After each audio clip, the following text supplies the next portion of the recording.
Today, I'd like to talk briefly about the concept of opportunity cost. I think I first heard about opportunity cost in a college economics course I took, and that's been many, many years ago. But the idea of opportunity cost, for those that aren't familiar, is that in making one choice, you're foregoing the other choices and alternatives on the table to you, and there may be costs associated with the things that you forego or the things that you didn't choose. The more familiar terminology I use regularly with my clients is trade-offs. So it's sort of the same thing. It's if you accept one thing, you're either intentionally or maybe unintentionally deciding not to go with other things. Let me give you a couple of examples. So you may decide that I would rather go out and spend the raise I just got on a down payment on a new car. Well, that's fine if that's important to you, but the other things you could have done might have been to save that money or to increase your 401k contribution amount or to do other things that are maybe a little bit more longer term focused and might have longer term benefits. And so we often get into this push-pull between now versus later and instant gratification versus deferred gratification, saving today versus spending today.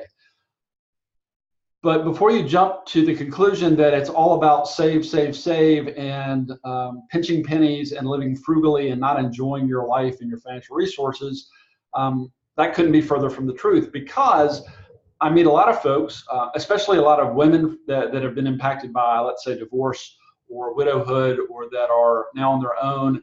And for a lot of them, they're just so scared or freaked out by making money decisions that could impact them negatively in the long term that they almost withdraw. You can almost see them physically withdraw when you talk to them about money, and they are so frightened about spending money today because they're so scared of the future.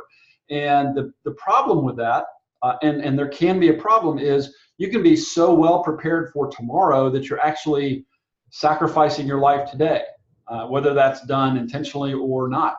And so the idea of opportunity cost is not just spend money now, perhaps pay the price later. It's also, am I so focused on savings, so focused on tightening the budget, so focused on making sure that I'm prepared for what may come tomorrow, that I'm not enjoying my financial resources today.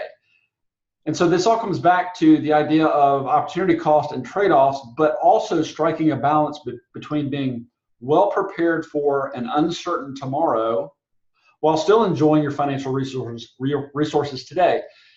And whether you call it opportunity cost or whether you call it trade-offs, the best way to make some of those determinations and to look at that more objectively is in the context of a comprehensive financial plan that looks at the whole of your life, your savings today, your spending today, as well as your planned spending tomorrow, including goals like retirement or funding kids' educations and things like that. So the next time you're faced with a financial decision or you kind of reach a financial crossroads, think of the idea of opportunity cost or the trade-offs between a decision that you're making versus a decision that you're not making.